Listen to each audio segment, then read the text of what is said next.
Good evening, and welcome to Direct Impact Broadcasting, the station of growth and transformation. Affiliate of Creative Broadcasting presents Leadership Tidbits with Coach T. Wilson, with your host, Tywauna Wilson, as she welcomes her guest to the studio. Welcome to Leadership Tidbits with Coach T. Wilson. I am your host, Tywauna Wilson. A little bit about myself. I am your award-winning leadership maven, medical laboratory sciences by background, best-selling author, owner-and-chief leadership coach at Trendy Elite Coaching and Consulting Services, executive director with the John Maxwell team, Maxwell DISC certified consultant, Send Out Cards referral partner, and co-owner of Direct Impact Broadcasting radio station. Before we bring on my special guest, I want to share a few announcements. Tomorrow is a very huge day. Tomorrow is the launch of my book, The Girlfriend Code, Sorority Edition. It is a collaboration of 15 unique voices, perspectives, and codes to transform the way we see ourselves, connect, support, and uplift our girlfriends. So you can grab your copy, support myself and the other co-authors in this collaboration representing your favorite sororities. That ebook can be found on Amazon.com. The wait list is open for the Trendy Elite Empowerment Tribe. Go to www.trendyelitellc.com. Thank you to everybody who donated to our May fundraiser for the Alzheimer's Association. This was in honor of my grandmother who passed away last year, June 2018, after a long battle of dementia. Also, thank you to my media mentors, Miss Ashley Little and Miss Kimberly McLemore of Talk Radio and TV Network LLP. Tonight's special guest, Dr. Aja Nichols. As an Indiana native, Dr. Aja Nichols moved to Atlanta with a fresh outlook on dentistry. She graduated from Kentucky State University, where she received a Bachelor of Science and became a member of Delta Sigma Theta Sorority Incorporated. 3 years later, she attended Indiana University School of Dentistry, graduated and served 5 years active duty and 3 years as a reservist in the United States Navy. Dr. Nichols opened Lifestyle Dentistry in 2016. She has since been voted as one of Atlanta's top dentists in 2018 and 2019 and was recently featured in the 2019 People You Need to Know magazine as one of 50 women making their mark in Metro Atlanta. She is also affiliated with a mobile-based dental practice where she travels to elementary and middle schools around the state to provide dental treatment to students in underserved communities. She has been mentored by a number of well-respected dentists and is committed to educating her patients on the importance of oral health. In her leisure, Dr. Nichols loves to travel, read, trade foreign currencies, and is a sports lover of all things Indiana. She has 4 sisters, 3 nephews, 1 niece, and a godson who all hold the key to her heart. Dr. Nichols is all about family and friends and is dedicated to making lasting memories with them. She is an active member of her community, mentoring and coaching in various areas of life. When asked what a patient could expect at Lifestyle Dentistry, Dr. Nichols responds, imagine going to your favorite hangout spot with good friends. We'll just happen to look at your teeth, too. So, hello, Dr. Nichols. How are you doing this evening? Hello there, Coach T. I am awesome. I don't have too many complaints. I'm really glad this is a radio show today because it has been a week already, and it is only Wednesday. I understand. It seems like it's been like a long 2 weeks. I'm up here, and I actually work in Dayton, and so we were affected by the tornadoes. Oh, yeah. And it has been, it's pretty I can crazy. imagine. I can imagine. I'm so glad you're safe, though.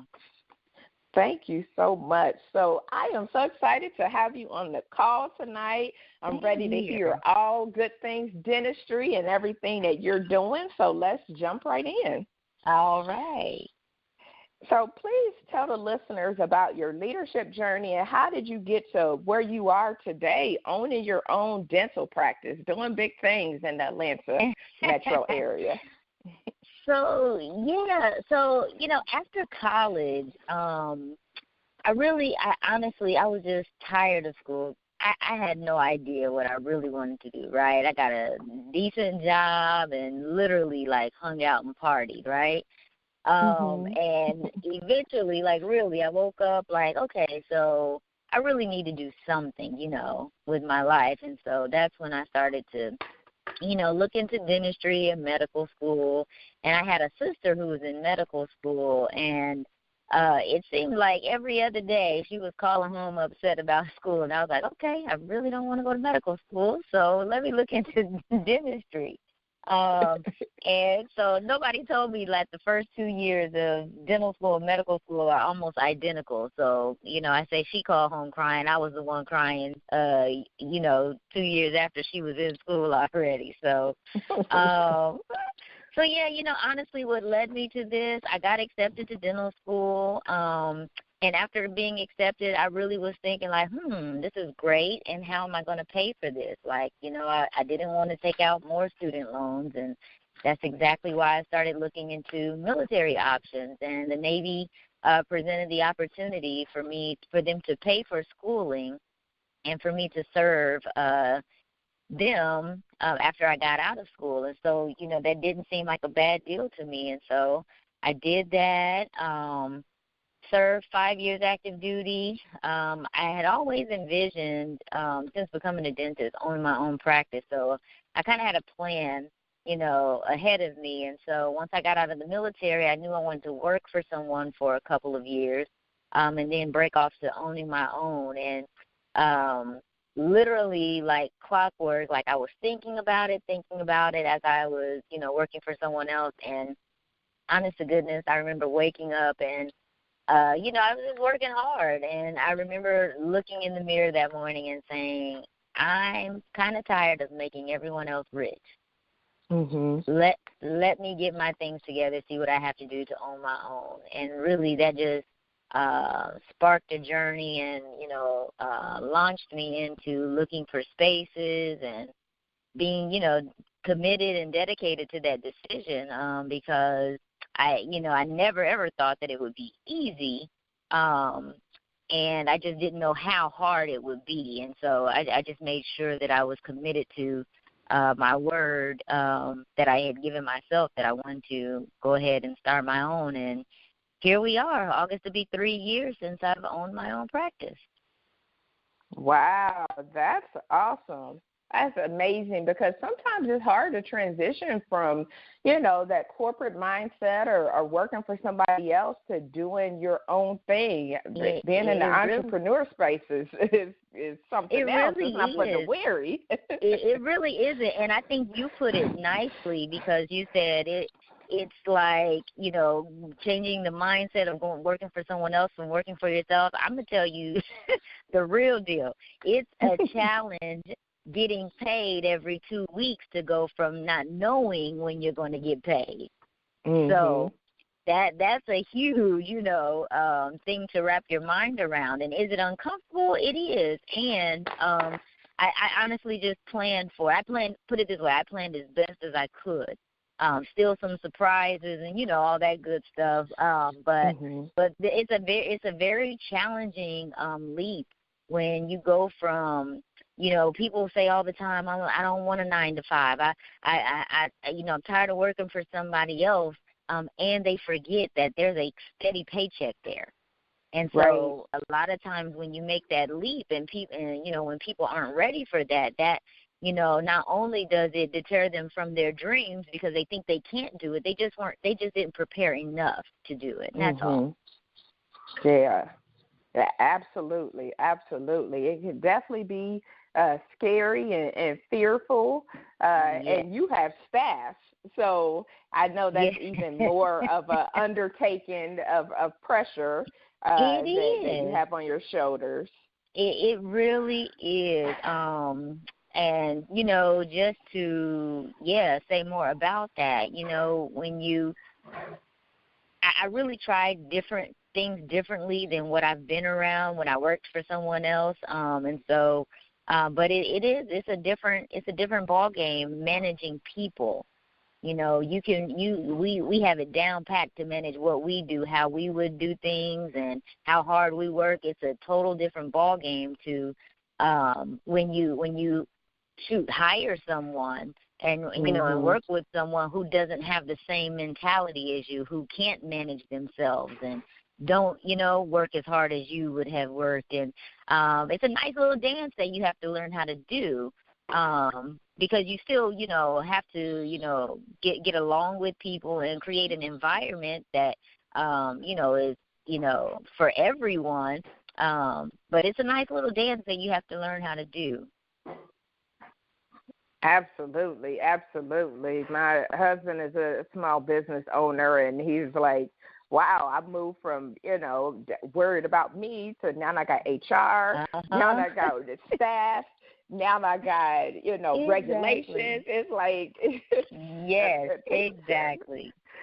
People don't realize when you are doing your own thing, especially at the beginning in that infancy could be up to 5 years.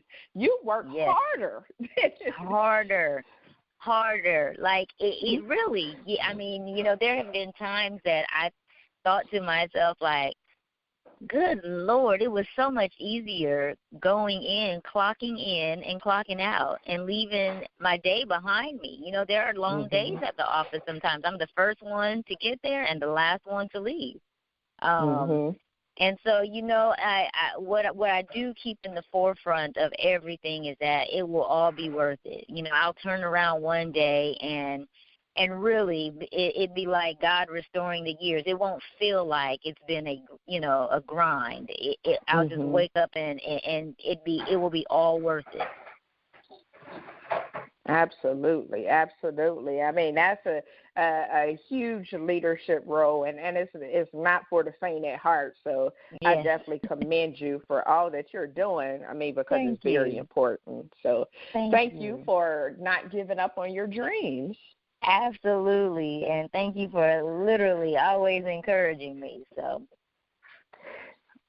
my pleasure. That's my end goal. If I can just help somebody, change somebody, give them a little bit of, hey, you can do this, keep going, so that you can be better, then we're all better. Yes, and don't even get me preaching on that subject because it's so true. As hard as I work to have my own business and to be a successful dentist and to help other people, all of this still isn't for me. It's for the next one that comes along to say, ooh, she did it, so I can do it as well. Because so many people are looking up to you, and they didn't even think it was possible. They're like, well, I have not seen, a young African-American dentist that looks like me, and they're having fun in the office, and, and she still has time to give back. So, Sora, I'm proud of you. Thank you. Thank you so much. So can you share with the listening audience what a day is like for you and your team at Lifestyle Dentistry? So this is actually a really good question, because something that the past year and a half that I'll say we have implemented, because we go to continuing education courses together. And so something that we've implemented within the last year and a half is on our daily huddle, our meetup, what we've started to do is check in with each other. And how that looks is, hey, how are you today? Are you a 10? What level are you on today? And what that does for everyone else is it lets us know, okay, if so-and-so is a 7 today, I have to look for places I can help and make up for in those areas for her, so that the patient doesn't feel that so-and-so is a 7 today. Does that make sense? And so we just kind of check in with each other to know, hey, today, right now is not really good. And so I'm here. I did press forward to be here. I don't want the patient to know, hey, I'm raising my flag to let you know that I need help.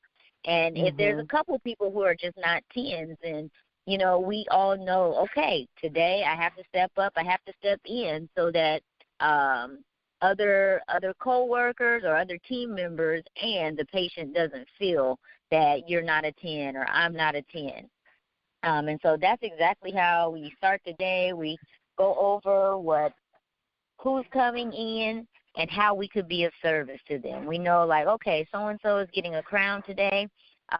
Let's make sure that this is the only thing she wants today, because what we don't want is her having to request off work again to come in. Maybe she thinks she can only get a crown today. And so we just kind of move that way to be of best service and to be fun. And keep our energy high during the day, so that, listen, nobody, I've probably in my, let's see, it's 2019, so in my 11-year career now, I've probably run into 4 people that actually say, I love going to the dentist. We all know nobody likes going to the dentist, right? And so what we do is try to make it as calm and as comforting as possible when our patients come in, so that they can enjoy their experience as much as possible, as much as you can enjoy being at the dentist, and leaving and actually wanting to come back. I love that. I love that daily check-in, that daily huddle, because you're right. The patient is expecting you all to perform every single day. Every single day, regardless, you know. Regardless. And that's something, that's a conversation that I had to have with my team. And I always, anytime I have to have a quote-unquote hard conversation with my team, I say, hey, this is not going to sound great. It may come off a little bit brash. But the patient doesn't care that you're in a bad mood. The patient doesn't care that you've got something on your mind. You know, and I had to tell them that. And it's not that truly the patient doesn't care. The patient has taken off work. The patient is spending money. The patient doesn't want to be here. Like, they could care less about what you're thinking or what you're feeling. Just take care of me while I'm here. I'm the one making the sacrifices to be here. And so, you know, once I kind of laid it out like that, like, we really did get it as a team. So yeah, it's been working. That's awesome. That's awesome. Because it starts with you. So it does. That is an awesome message that you are delivering. When I'm in the hospital, in the laboratory, I tell the team the same thing. Our patients can choose to go anywhere. They do not have to come here. Thank you. Yes. So true. So true. We want them to come here. Exactly. But they don't have to. So let's not be confused. Yes, ma'am. Yes, ma'am. That is awesome. That is awesome. And, you know, like you mentioned before, that people, you know, when they think about the dentist and they think about their oral health, it's not always the first thing to come to mind. It's kind of like, okay, I'm in severe pain. Now I'm going to go to the dentist. It's not like I just want to go get my cleaning. You know, it's not like that. Exactly. But can you tell the listener audience of why, you know, oral health is important? Why is it important for us to care about our mouth and get our preventative maintenance done? Why are those things important, and what kind of outcome could that have on us? So, of course, the most severe outcome is and has been death. You may have heard of people saying that someone died from an abscess. Someone died from, you know, what happens is let's say a patient has a cavity, a big cavity, and okay, gosh, they need a root canal now. and they never go get the root canal. And now your body is trying to wall off this infection, right? And so that's where the abscess comes from. Well, if that stays there, that bacteria is now getting in your bloodstream, okay? And so when things are in your bloodstream, it doesn't happen overnight, okay? It literally takes time for blood to flow to different places, and that bacteria is flowing in those places, and now all of a sudden you have a heart condition. And people really don't think that. People think that the worst that can happen to your mouth, to your oral health, is that you have bad breath and you have to have teeth pulled. And that's not the case. Like, I really do tell people the mouth is where we put everything for nutrition, drinking, like if you're smoking, like, I mean, all of that. Like, it is literally the gateway, the sole gateway to either health or unhealth, right? Yes. And people think that things bypass the teeth, bypass the tongue and cheeks, and go straight to the stomach. I mean, anything that is going on with your body, we can see in the mouth first. And so I tell patients all the time, you never, ever, ever want to wait until something hurts, okay? It's too late by then. And when you don't see the dentist regularly, that's when you get all of these, let's say you haven't been to the dentist for 4 years, right? And then you finally go because some things are hurting, and you're like, hey, I got to see a dentist. You go, and then we tell you, hey, you have A, B, C, D, E, F, G, H, and needs to be done, right? And so you get upset with the dentist or the dental office, because we're telling you have all of these things. And so I tell patients all the time, when you come every 6 months, it's not because we're trying to harass you to be there every 6 months or get on your nerves. We really want to stay in front of things. So if you have a small cavity and I know you're coming back in 6 months, I'll say, hey, let's watch this. We don't have to take it out right now. There are cavities that what we call remineralize, meaning they don't get any bigger. But when you stay away and I don't get to see those things on a regular basis, things get out of control, and they can get out of control really quickly. And so instead of letting them get out of control really quickly, we want to just stay in front of it. It keeps costs down. It keeps anxiety down, because the longer patients stay away, the more they're freaked out. They don't know what's going on in their mouth, and they don't know what the dentist has to do to help them get back to health. That's critical. So, a listening audience, make sure you are taking care of your oral health. Your dentist, you need to have a good relationship with your dentist, so that something simple doesn't turn into a huge problem later. Exactly. And having a relationship with a dentist also keeps you from making a brash decision when something's hurting. Like, if something's hurting and you're in a lot of pain and you go to the first emergency dental office that you see, like, you have no trust with them. You don't know if you can trust them. You don't know if they're going to have your best interest at hand. And so then you make a decision because you're, based out of pain, and then years later you regret it because you didn't know the dentist. Now you have this missing tooth on the side of your face that everybody can see when you smile. So it really is a compound effect, and really interview your dentist. Look at reviews. Like, I hate to say that reviews are the one and only thing you need to look at, but that's really the way of the world these days. Everyone looks at reviews, and so look at the reviews, see what other people are saying. If they're not up to par, believe me, people will leave a review and say, oh my gosh, this dentist, this dental office, whatever the case may be, is the worst. It won't be a surprise.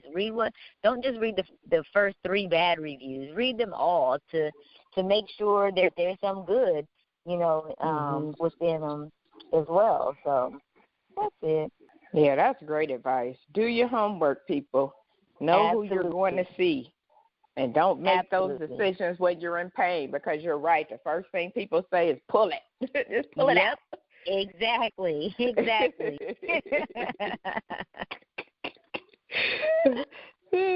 Dr. Nichols, I love that you are actively involved in the mobile-based dentistry. I think that's pretty cool. It's important to take services to where people work, live, and in this case, go to school. So Right. can you share a little bit more about that model of care and why is that important? Absolutely. So in my case, it's all over the state of Georgia. We go to different middle schools and elementary schools, and these are really schools where children are more than likely they either won't be taken or can't be taken to the local dental office, either finances, what have you, right? And so this is something that the state provides so that we can go to them. And I love it because, I'll tell you I may sound like a nerd or a true dentist right now, but I love it because we see the children while they are at school, and their parents are not around, okay? Mm-hmm. And so what this does is create a sense of independency for the child in being able to see a dentist and see a hygienist without their parent being around, right? Mm-hmm. And so it really does, as the child gets older, it makes it easier for them to transition and going to the dentist. They're not scared because it's happened before. They're trusting of the dentist and the hygienist, and promise you, most times we've had nothing but great results with children. There are some, children who are scared and cry, and I chuckle right there because I want to tell the listeners, if you are a parent and you have a child, please don't threaten your child when they're in trouble to scare them that you're going to take them to the dentist and pull their teeth, to have them pull their teeth. Like, I've heard that so many times, and I'm like, why is that used as a form of punishment? Why is that used as a scare tactic? No, please, parents, don't do that. Don't do that, because when they truly have to go to the dentist, they are terrified, and they don't even get to experience how well it could go because they're crying already before anything happens. So please, parents, I beg you, please stop using that tactic. But I do like it because it really gives subconsciously gives the children a sense of independence where, hey, I don't need mommy and daddy to hold my hand while I go see the dentist. And they don't even, parents and the children don't even realize that that's the muscle that they're exercising at that point. And so I'm just glad to be a part of it and being able to, because I know most of those patients won't make it to my office, right? Mm-hmm. And so it gives me a chance to give back by doing something that I absolutely love. And I really do have a passion for dentistry and saving the world one tooth at a time. That is awesome. That is awesome. That is critical. People don't understand, how critical that is, because you all are doing this via a mobile van. Are you doing it via a mobile van? Mobile, yep. It's called a mobile unit, so a huge van, put it that way. So people don't understand how important, that is to be able to have those mobile vans. So I did a stint in mammography, taking a 40-foot mobile van to the community for women who would probably never make it to the hospital, never get checked. And what it does is it creates a level playing field for people to receive services, because going into your dental practice, going into the hospital can be intimidating, especially if you don't read very well. English may not be your first language. Healthcare may not be, top of mind for you. So what you all are doing, going to the schools and actually taking the services to the kids so that they can get it and receive it in an environment that's conducive to them, is really important work. So that's awesome. Thank you so much. That is awesome. I'm happy to see that y'all are on the road and on the move. We are. So, Dr. Nichols, what skills and qualities do you possess that you think have been the most beneficial for your work as a healthcare provider and really as an entrepreneur. It's like if you didn't have these skills, it's like, I don't know if I could do this. You know what? I probably say number one, honest communication. Really being on the court with people. And I say that because, yes, as an entrepreneur, there are so as an entrepreneur and as a healthcare provider, there are hard conversations that you just have to have with people, right? Mm-hmm. And, I mean, whether it's from telling a team member that thinks that they're doing super duper well, that they're really not doing well, having to have that conversation, or telling a patient like, yeah, we can't save this tooth, or, these are the reasons why you have periodontal disease. And so I think it's just honest communication. I think people really do appreciate someone being able to tell them the truth and to tell it to them in a loving manner, like it's the truth. It's not watered down, and I say it in love. They can't receive it any other way because that's the only way that I communicate it. So I think communicate, there's no way I'd ever be able to be the type of dentist that I am and the type of leader that I am if I didn't have honest communication. So I definitely say that as number one. Let's see. Then I probably would say, listening. Listening. I do really well at. Well, I'll say I do well at listening. And one of the things that I'm working on is, and this is more so with family and friends. I'm working on listening without trying to problem solve. Like all day, every day, I problem solve for patients and for team members. That's just what I do, right? It's just something that it's something that the career calls for, right? And I have caught myself doing it when in conversation with family and friends when all they want to do is talk, whether it's venting, and I really have, gotten present to in my mind, like, and don't get me wrong, like maybe one or two has said it to me, but I catch myself doing it where I'm not present in the conversation. I'm trying to get to the end, like, so I can say, ooh, you might want to blah, blah, blah, when I don't need to do that unless they're asking for advice. And so that's just a self-reflection type thing that I've caught wind of myself while in conversation. And it's something that I definitely have been working on and desiring to shift, I totally understand on that one. Self-reflection is very important, and I can say I am definitely working on that myself.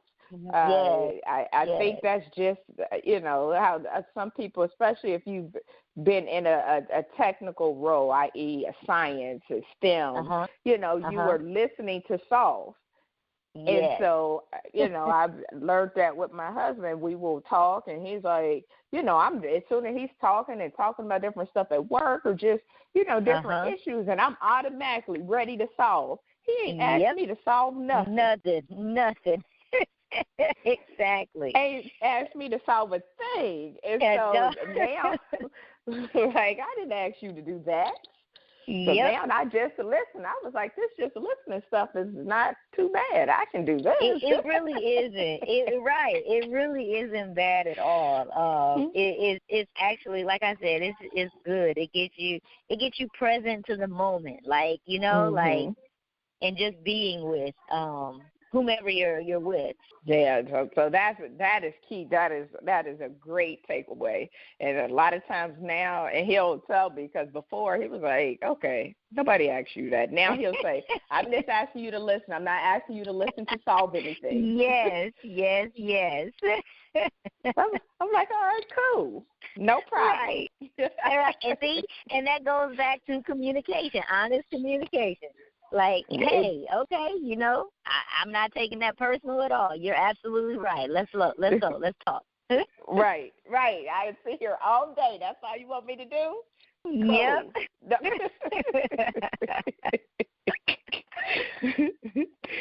Oh, there's a John Maxwell quote that says, if you're not failing, you're probably not really moving forward. Fail early, fail often, but always fail forward. Can you share with the listeners some of your failures and the learning lessons that you gained from them? And I ask that question because I talk to a lot of young leaders, a lot of teenagers, and for some reason they think that, we're just perfect and we never failed at anything. And I think it's important, right? I don't know where they got that, but I think it's important for them to know that we have had a lot of bumps and bruises on our way to what they, see as success today. Yeah. Let's see. And when I'm thinking, it's definitely not that I'm thinking like, have I ever failed? No, it's not that. I'm trying to think of specific things that, the listeners can take good things away from. One of my early failures was trusting everyone that asks something. So I wouldn't say confided in, but trusting everyone's input. Mhm. And so what I learned, and I wouldn't even say early on, it took a couple of times, few times. But what I learned early on is when you, and I'll say me, so I'm speaking from my experience, when I listened to others who had never experienced what I was wanting to experience. Mhm. So does that make sense? Like I'll just give an example. If I say, "Oh, I want to go to dental school," what do you think about that? No, girl, no. Like you shouldn't go to dental school. Dental school takes 4 years. It's hard. It's blah blah blah. But this person works in retail at a store. Mhm. Like how do you know it's hard? Like did you go? Did you fail out? Like how do you? And a lot of times I think family and friends, they think they're saving you from something, protecting you from something, when they don't know that they could actually be dream killing. Right. Do you know what I'm saying? So I understand. And so what I learned early on was taking advice from others to fit my situation, and they've not had an experience in that situation, was devastating. Like, I probably could tell you that I've missed out on so many other things because I took other people's no's as my no. Mm-hmm. I took on their decision not to as my decision not to. And so I think that's big as I look back and think back. You never want to base someone else's successes off of your failures. Right. So if I say, prime example, I'll give you a great example. So I met another female dentist, and we were just chatting, and this was, years ago, maybe 5, 6 years ago. And I was like, yeah, I'm really, really thinking about opening my own practice. And she said, girl, don't do that. And I said, ooh, why? She was like, it's a headache. It's a headache. You got to manage people. You're going to start hating dentistry because patients are this. And, finding a good team is hard. And, she just laid all of her failures on me, right? Mm-hmm. And so we, after that conversation, like I really did leave like kind of like empty, like, oof, I don't want to go through everything that she's, gone through. Like I really just want to be a good dentist and have fun and on my own. And right. and and so how the conversation, what I learned from the conversation is, let's say if I were to get to that point, which, I've prayed numerous times that I would never stay in long enough if I were getting to that point. But let's say I got to her point, right, in life and in dentistry. For the next one who comes along to say, hey, I want to own my own practice, my conversation with that individual would be like, hey, that is awesome. Like, if you want me to, I'll share the things that didn't work for me so that you don't do them. Right.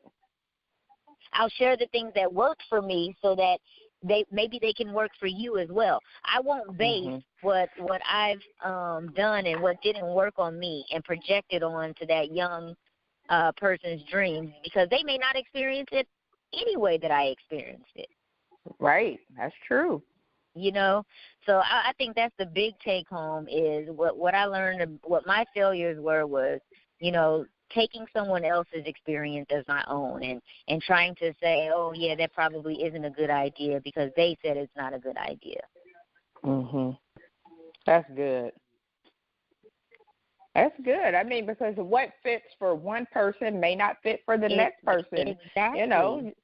You may want to manage 1,000 people, but I may not want to. Exactly. That's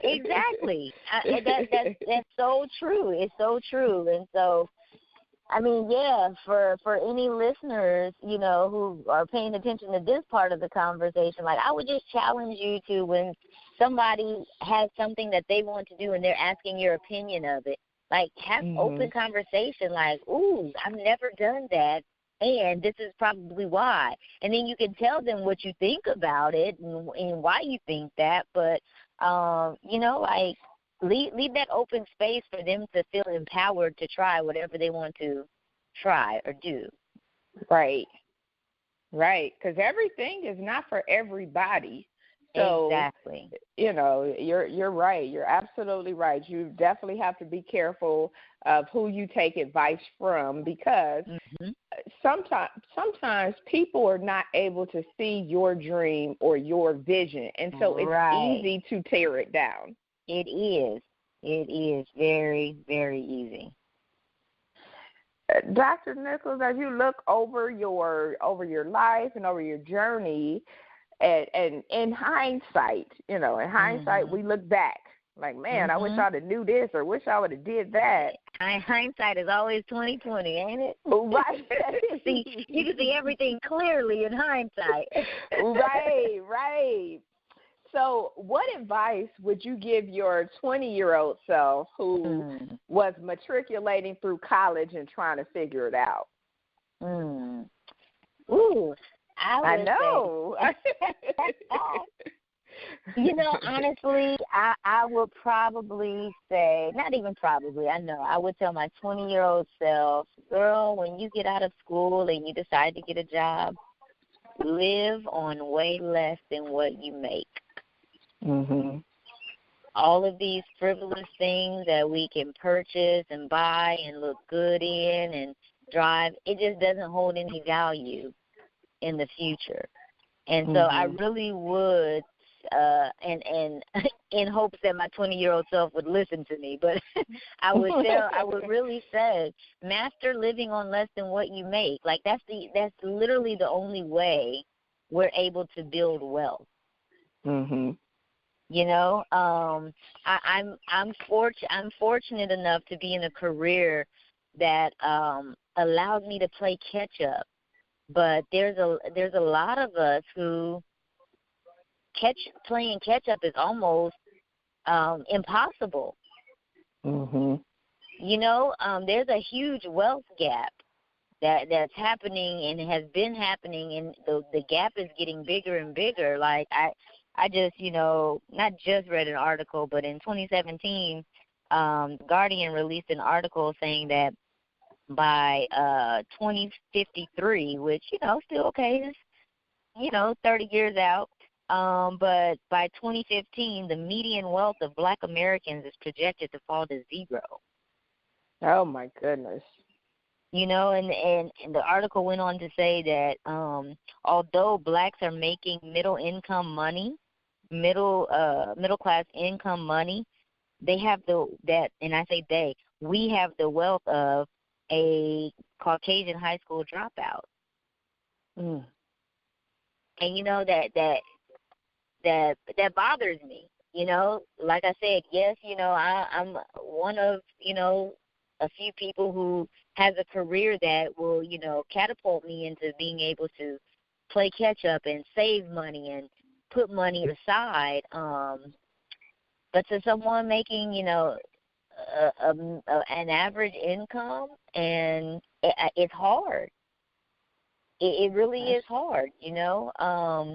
So I would harp on my 20-year-old self to just, you know, hey, read this book earlier than what I really read it. Like, listen to this earlier. Like, just teach my 20-year-old self, have a good, honest conversation about finances and financial health and wealth. At that age, I would literally tap her on the shoulder and say, hey, these are the things you need to start thinking about. Absolutely. That's great advice. That's great advice. Just because having a nice car and clothes, fancy clothes and labels and all of that is not hitting on nothing. It is not saying that you were wealthy. It is not. Yeah, you know, a mentor told me, I heard, he didn't tell me, but I heard him say a long time ago, and I say a long time ago, like 7 years ago, just because you can afford the payment doesn't mean you can afford the purchase. And that spoke volumes to me because, you know, I was living in a space of, it's only this much a month. I can swing that.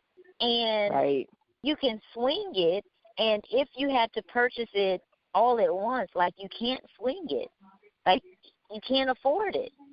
Right. And so that spoke volumes to me. And I know, you know, people have wealth in their head differently. You know, you and I may have different thoughts in our head about how wealth is built, but it really is. I'm not, don't get me wrong, I'm not against the finer things in life and the nice cars, and I just want it when I know I can afford it. I don't want it to be driving around in something super nice with $2 worth of gas, you know, like I desire a comfortable life, you know, and I think once that hit me, like, oh, okay, I can do this. It's not impossible. Do I have to make some sacrifices and buckle down? Absolutely, but it's temporary sacrifice for permanent gain. Absolutely. Absolutely. That's great. That's great advice. So, Dr. Nichols, how can our listeners stay connected with you and continue to follow you on your leadership journey? They can follow me on Instagram for dentistry at Lifestyle Dentistry ATL. That's my handle, Lifestyle Dentistry ATL. And on a personal note, I'm on Instagram at Aja, AJA, Nicole, Nichole. I don't post nearly as much as I should, but when I do post, I think it's pretty good, you know. and then of course on Facebook, Lifestyle Dentistry, and that's in Smyrna, Georgia. And then just Aja Nicole or Aja Nichols on Facebook as well. Awesome. Well, you know, I could talk to you for, you know, keep talking. Unfortunately, yes. Unfortunately, our time is up for tonight, but it has definitely been a pleasure. So thank you so much. Pleasure. Thank you for taking the time out of your busy schedule. You are more than welcome. I appreciate the opportunity. Keep doing what you're doing. I'm super duper proud of you as a soror and alumni. I really appreciate what you're doing and how you're getting your message out to all of us who need it. So may God continue to bless your journey, and definitely I'll continue to see you at the top. Oh, thank you. Thank you. Like I always say, together we are better, and the listener audience need to see and hear from leaders all over the world that are doing a lot of different things, because leadership doesn't just look one way. And so I'm happy you were able to come on and talk about your story. And again, I'm very proud of you as well. So many blessings and continued success to you on your journey. All right. Have a great one. We'll chat soon. Yes, we will. You have a good one as well. So thank you, listener audience, for tuning in to tonight's show with my special guest, Dr. Aja Nichols, where she shared with us several important tidbits. So make sure you plan as best as you can with your various endeavors and dreams. She has daily huddles and check-ins with her team, which is very important to make sure that everybody is up to par as they start out on their day, and make sure they're giving the best level of service for their patients. So check in. You can do that in your personal life or with your teams. Check in daily. Do your homework and research as it relates to your dentist or healthcare provider. It's important to have a relationship with somebody that you trust so that you can make decisions that are right for you. Honest communication is very important, and make sure you have that communication with love. Listening is invaluable. And then, as we talked about giving some advice to our younger self, just because you can afford the purchase doesn't mean you can afford the payment, and live on way less than what you make. It doesn't hold value in the future. You need to challenge your opinion sometimes, and be careful who you take advice from. Sometimes others can't see your dream, so they are quickly or they may be quick to tell you that, your dream isn't possible, but know that no one will fight for your dream harder than you will. So if you're interested in being a guest on this show, starting your own radio show or low-cost advertising highlighting your business or event, please email DIBroadcasting@TrendyEliteLLC.com, and please tune in next week to hear from another amazing leader. Until then, have a good evening. Thank you, friends, for tuning in to another episode of Leadership Tidbits with Coach T. Wilson, where Tywauna speaks with leaders who share nuggets of wisdom that you can use in your personal and professional life. Follow her on Facebook, Instagram, and Twitter at Coach T. Wilson. Connect on LinkedIn or visit www.coachtwilson.com. And remember, in life, learn as much as you can, appreciate often, and lead fearlessly.